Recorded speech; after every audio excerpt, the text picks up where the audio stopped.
auf dem Forum 2020 angekündigt, dass eine neue Kollegin im Bereich E-Learning startet. Und ein Jahr später stehe ich hier und darf Ihnen heute erzählen, was wir Spannendes im Bereich E-Learning für Sie anbieten. Mein Name ist Franziska Wiens und ich verantworte bei Develop Public Sector den Bereich E-Learning. Heute möchte ich Ihnen in den nächsten 30 Minuten einmal die Develop Academy vorstellen, die wir seit 2020 für Sie im Einsatz haben, und unser ganz neues Produkt, Develop Customer E-Learning, mit der Sie die Möglichkeit haben, Ihr ganz eigenes Learning Management System zu bekommen. Und bevor ich damit starte, habe ich noch mal ein paar spannende Fakten für Sie mitgebracht. Aus der Kognitionsforschung wissen wir, dass das menschliche Gehirn sich maximal 90 Minuten lang konzentrieren kann. In klassischen Schulungen reizen wir dieses häufig aus, indem Schulungen über einen Tag, über 2 Tage gehen. Und das können wir beim E-Learning effizienter machen. Ich hoffe, Sie haben für diesen Vortrag noch ein bisschen Konzentration mitgebracht, denn jetzt geht es mit anderen spannenden Zahlen weiter. Klassische Schulungen sind natürlich auch ein Kostenfaktor. Ich habe hier einmal eine Beispielrechnung mitgebracht. 500 Mitarbeitende kosten für 50 Schulungen, wenn man von 10 Personen ausgeht, 64.000 €. Das sind normale Schulungssätze, die wir in Rechnung stellen, und natürlich sind auch noch andere Ressourcen, die dafür in Anspruch genommen werden, noch da. Wir haben Geld, Zeit, Personal, und das Ganze geht mit E-Learnings deutlich effizienter. Und so komme ich auch schon zu den gesammelten Vorteilen, die mit E-Learnings zusammenhängen. Wir haben einmal das eigenständige Lernen. Sie sind Ihr eigener Trainer und bestimmen, wann und wo Sie lernen, können natürlich auch spielerisch lernen und somit ganz neue Lernanreize schaffen und das Lernen hiermit auch effektiver machen. Und die voran erklärten Ressourceneinsparungen. Unser Ziel ist es, Sie fit zu machen, eigenständig mit unseren digitalen Instrumenten zu arbeiten und die E-Akte eigenständig bedienen lernen. Und somit komme ich auch schon zu der Develop Academy, wo Sie im Bereich der Online-Schulungen spannende E-Learnings finden. Wir haben hier einmal die Basisinhalte, die zur Verfügung stehen. Sie haben einen kostenfreien Zugang. Das heißt, Sie können über das Serviceportal einfach darauf zugreifen oder auch per URL zugreifen. Und dort haben wir praktische Lerninhalte für Sie platziert. Das heißt, wir haben Videos, wir haben Klickanleitungen und das alles auf einer Plattform. Und wie das Ganze aussieht, zeige ich Ihnen gleich. Jetzt noch einmal, was haben wir für spannende Inhalte für den Public Sector bereits schon darauf platziert? Und zwar schon einiges. Wir haben einmal die Grundlagen zum Dokumentenmanagement, Arbeit mit dem Aktenplan als sehr umfänglichen Kurs für den Installationsclient, aber auch für den Webclient, wo Sie wirklich auch die ganzen Clients mit ihren detaillierten Funktionen kennenlernen. Das Arbeiten mit dem Vorlagenmanagement, auch das Arbeiten mit dem Sitzungsmanagement. Dokumente digital unterschreiben mit Develop Sign, auch sehr spannend, und Suchen mit Enterprise Search. Und vieles mehr. Die Develop AG hat da auch schon ganz viele spannende Inhalte. Und jetzt zeige ich Ihnen, wie das Ganze auf der Academy aussieht. Und zwar sehen Sie hier einmal die Startseite. Sie können sich innerhalb der Online-Schulungen hier einmal alle Kurse anzeigen lassen und haben auch schon eine große Auswahl. Sie sehen hier 28 Kurse, die bisher schon online gestellt sind, und ich zeige Ihnen gleich hier in diesem Beispiel einmal das Arbeiten mit dem Aktenplan im Webclient.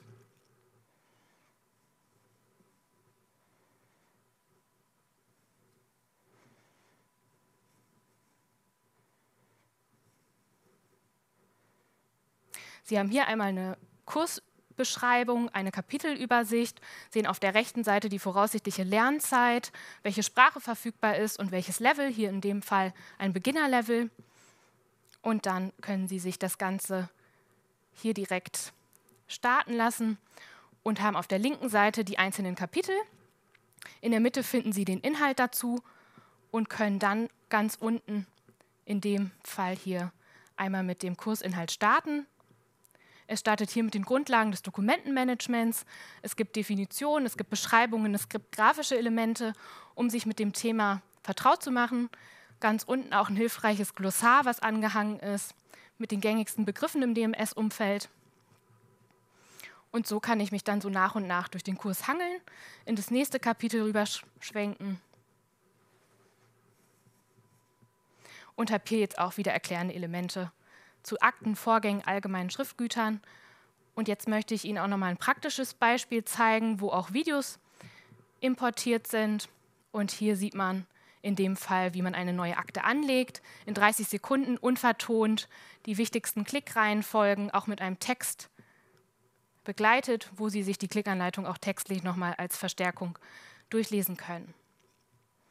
Und so können Sie sich nach und nach durch diese Lerneinheit hangeln, sehen darunter auch noch viele weitere andere Videos,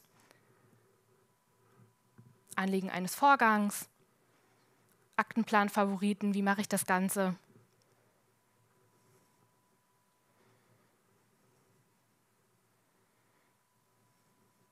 Und wenn Sie alle Inhalte konsumiert haben, dann können Sie am Ende auch ein Quiz absolvieren. Wenn Sie eingeloggt sind, können Sie hier auf jeden Fall direkt Fragen beantworten, Ihr Wissen überprüfen, ein bisschen spielerisch, auch Badges sammeln und damit das Modul abschließen. Unten sehen Sie auch eingeblendet die URL, über die Sie die Academy jederzeit erreichen können und können sich gerne da schon mal einen Überblick verschaffen. Jetzt natürlich auch noch ein spannendes Thema, was ist da noch so geplant, was kommt da bald an Inhalten? Und wir von Develop Public Sector haben da auch schon ein paar Sachen in der Pipeline. Und zwar möchten wir was zum Vertragsmanagement machen, zur Rechnungseingangsverarbeitung, Posteingang mit die Capture Badge als wichtiges Thema und auch die Microsoft Office-Integration. Und natürlich vieles mehr, die AG plant da auch ganz viele spannende Themen. Die Develop Academy ist dafür da, dass Sie Standardinhalte konsumieren können zu unseren Produkten. Und neben diesen Standardinhalten haben wir auch den Bedarf erkannt, dass Sie Bedarf nach individuellen Inhalten haben und zeitgleich natürlich auch noch ganz viel wertvolles Wissen in Ihrer Organisation ist, was auf ein Learning Management System, ein sogenanntes LMS, drauf kann. Und da kommt Develop Customer E-Learning ins Spiel. Wir haben ein ganz neues Produkt ins Leben gerufen, um genau das zu ermöglichen. Ihr eigenes LMS mit unseren Inhalten und Ihren Inhalten kombiniert. Das Ganze ist eine cloudbasierte SaaS-Lösung und wird maßgeschneidert nach Ihrem Branding aufgesetzt. Das heißt, Sie haben Ihr Logo, Ihre Farbakzente, alles dort auf einer Plattform, so wie Sie es jetzt hier im Develop-Look sehen. Das Ganze ist natürlich geräteunabhängig.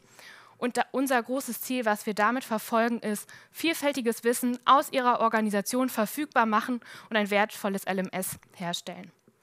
Dort haben wir natürlich auch nochmal viel ausgereiftere Elemente vom spielerischen Lernen, Gamification-Elemente.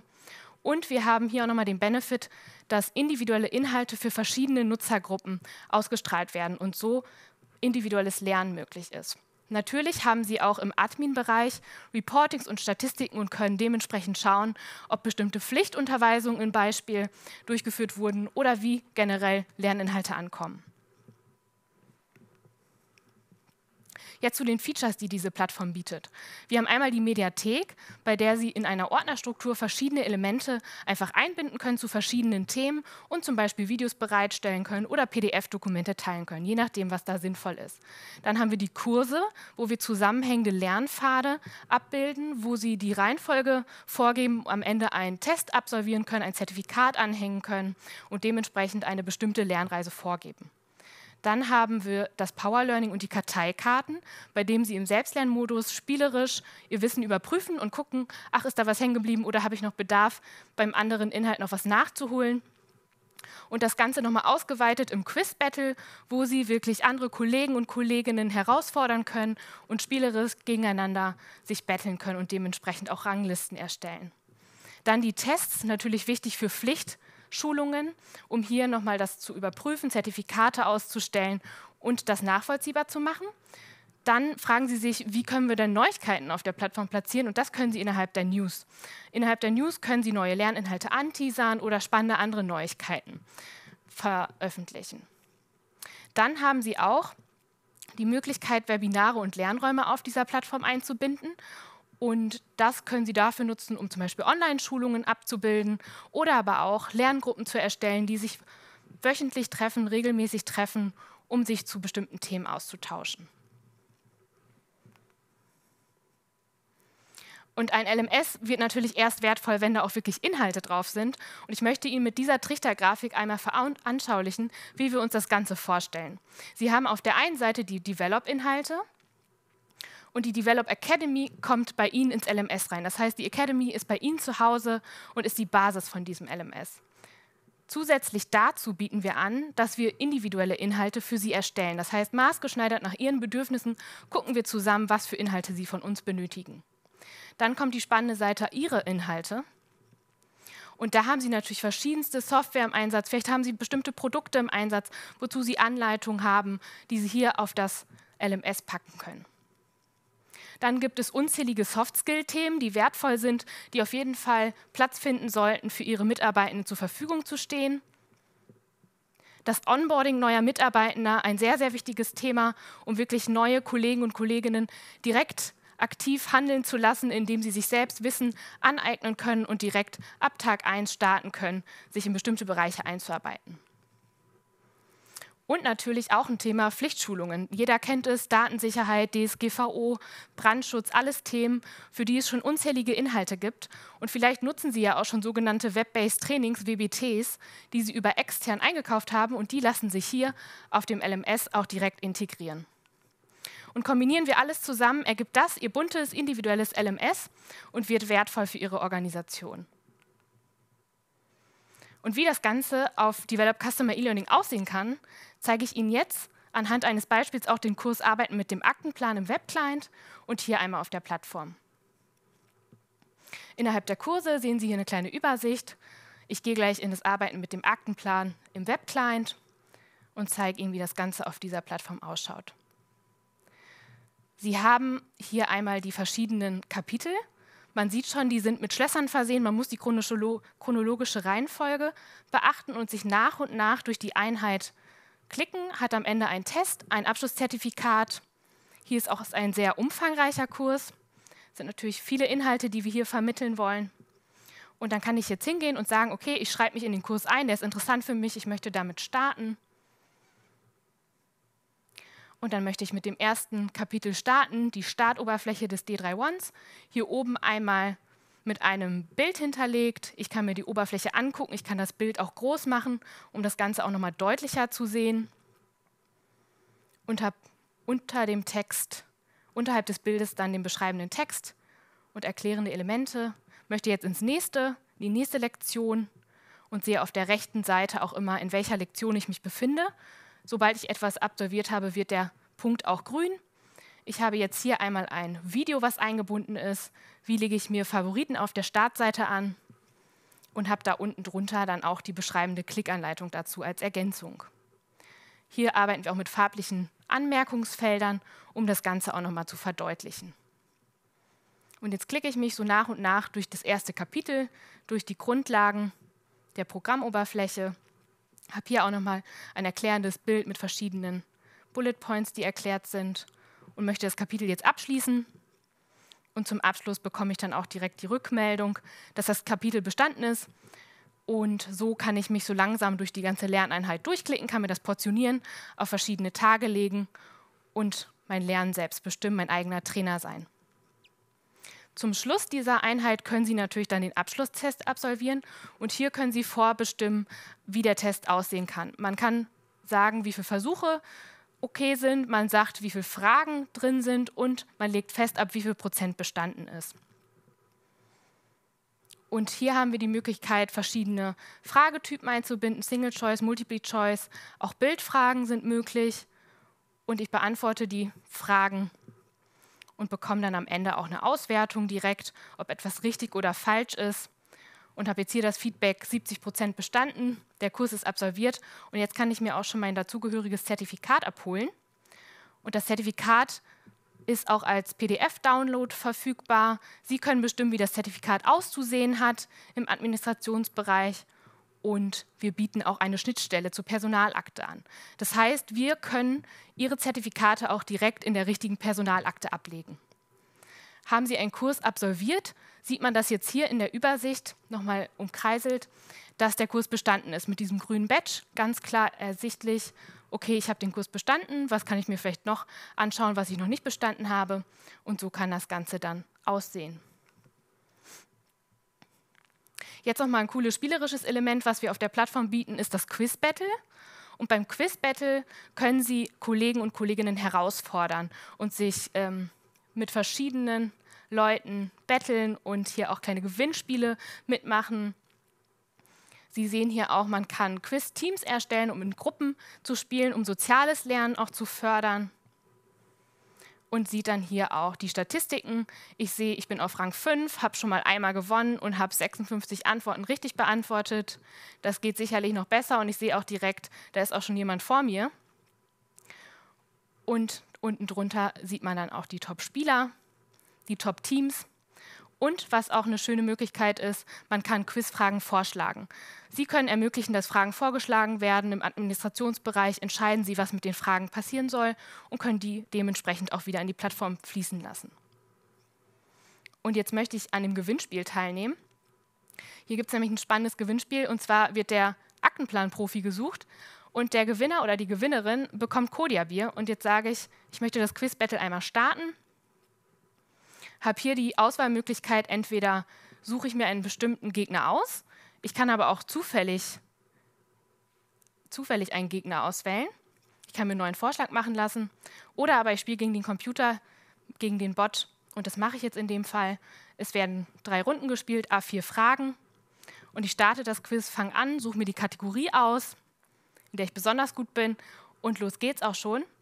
Und jetzt beantworte ich hier einmal 4 Fragen. Da läuft auch die Zeit ab.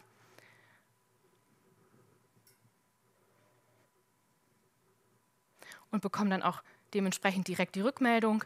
Das war leider nicht falsch oder das war richtig. Und so haben wir auch hier die Chance, verschiedene Fragetypen einzubinden. Zufälligerweise wird auch ein 50-50-Joker vorgeschlagen. Den kann ich nutzen, um eine kleine Lernhilfe zu haben. Und jetzt ist der Bot dran. Das Ganze würde jetzt noch 3 Runden gehen.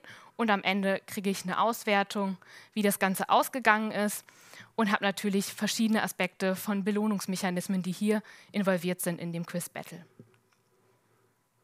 Jetzt fragen Sie sich wahrscheinlich, was für Formate können wir denn da überall bereitstellen? Und da haben Sie auf jeden Fall verschiedene Möglichkeiten. Sie können natürlich klassischerweise Videos einbinden, so wie ich Ihnen das jetzt auch gezeigt habe bei unserem Lerninhalt. Sie können aber auch Textdateien teilen in Form von Word-Dokumenten, PDF-Dokumenten oder Sie haben vielleicht schon die Idee für den nächsten Podcast und können Tondateien auf diese Plattform packen.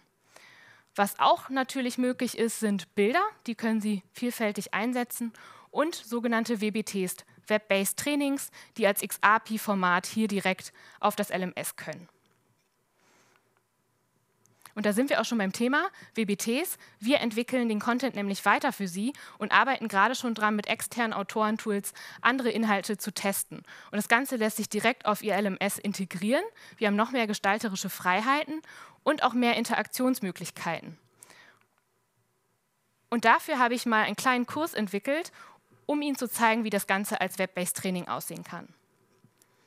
Ich starte das hier, habe hier ein Bildelement mit einem Text, habe hier eine Definition zum DMS, eine nette Grafik dazu, hier die Leitfunktion vom DMS und ich kann mir die Karten auch aufklappen, mir die Beschreibung dazu angucken und so interaktiv an meinen Lerninhalt kommen. Hier ist eine Grafik und hier unten direkt eine Abfrage. Ich ordne die Leitfunktionen zu, kriege eine Rückmeldung, wenn etwas richtig oder falsch ist, indem die Karte zurückgeht und möchte jetzt ins nächste Kapitel. Und hier oben wird schon gefragt und ich beantworte hier einmal die Fragen, bekomme eine Rückmeldung, ob etwas falsch oder richtig ist und die Hauptgründe der digitalen Aktenführung folgen. Ich habe hier so eine kleine Tab-Übersicht und kann mir die einzelnen Inhalte anschauen. Im Anschluss wieder ein Text- und Grafikelement und abschließend das Glossar zum DMS, typische Begrifflichkeiten, was ich mir als PDF auch downloaden kann, ablegen kann. Vielleicht nutze ich das täglich und kann es praktischerweise so in meine alltägliche Arbeit verwenden. Und so kann das Ganze als WBT aussehen. Sie würden jetzt zum Schluss wieder zurück auf die Plattform kommen und Ihr Lernen einfach weiterführen. Jetzt fragen Sie sich wahrscheinlich, wir haben so viele Inhalte zu Develop-Inhalten gesehen, wie können denn andere Inhalte außerhalb unserer Produktwelt aussehen? Und dafür habe ich Ihnen mal so einen kleinen Erste-Hilfe-Kurs zusammengebaut, in dem Sie einfach mal sehen können, wie können andere Inhalte aussehen. Und Erste Hilfe ist für jeden relevant, kein abstraktes Thema. Und das zeige ich Ihnen jetzt. Sie haben hier einmal den Inhalt, die Grundlagen der Ersten Hilfe. Es folgt ein Test, es folgt ein Zertifikat. Und ich möchte jetzt mit dem WBT starten, mit den Grundlagen der Ersten Hilfe und schreibe mich gleich in den Kurs ein.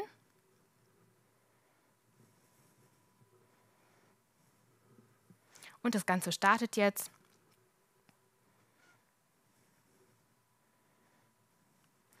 Und wir haben hier einmal eine kleine Beschreibung zum Kurs. Dann haben wir eine Definition zur Ersten Hilfe direkt mit grafischen Elementen untermauert. Und bevor es losgeht, hat die Dame hier auf der Seite auch die wichtigste Frage, nämlich wie ist die Notrufnummer? Und darauf folgend kommt ein kleiner Lückentext. Und dort kann ich dann angeben, wie die Notrufnummer ist. Das Wissen wird direkt überprüft. Ich bekomme eine Rückmeldung, ist die Antwort richtig oder falsch und kann dementsprechend weitermachen. Jetzt habe ich hier auch schon mal die Rückmeldung, ist es richtig, folgt eine Grafik Häufigkeit der Notfälle und die Rettungskette im Anschluss. Hier haben wir die wichtigsten Punkte der Rettungskette, unter anderem auch die W-Fragen und die sind wichtig für die nächste Lernabfrage. Denn hier wird jetzt gefragt, welche der Fragen sind die W-Fragen und ich ordne zu, welche der Fragen richtig oder falsch sind. Und auch in diesem Fall bekomme ich die Rückmeldung, ob eine Karte richtig ist, dann bleibt sie da, wenn sie falsch ist, kommt sie zurück und ich darf sie neu zuordnen. Und so kann ein anderer Inhalt außerhalb unserer Produkte aussehen. Ich hoffe, ich konnte Ihnen damit einen guten Einblick geben.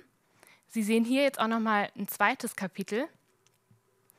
Und zwar hier ein passendes Bild zur Herzdruckmassage, ein Faktenwissen dazu und im Anschluss ein praktisches Video aus YouTube direkt hier mit eingebunden, was Ihnen zeigt, wie Sie eine Herzdruckmassage durchzuführen haben. Und so komme ich eigentlich dazu, dass ich Ihnen nur noch mitgeben möchte, dass wir Sie gerne unterstützen, auch bei anderen Inhalten, Sie zu beraten und den Herausforderungen eine Möglichkeit zu geben, Lernen digital zu machen. Und wenn Sie Interesse haben, melden Sie sich gerne bei mir und wir gucken zusammen, was für Sie die richtige Lösung ist im E-Learning. Und gerne lade ich Sie auch zur Demo-Umgebung ein für Develop Customer E-Learning und Sie testen sich selbst einfach mal durch. Und dann bleibt mir eigentlich nur noch zu sagen, steigen Sie mit uns in die Welt des digitalen Lernens ein. Ich freue mich drauf. Vielen Dank.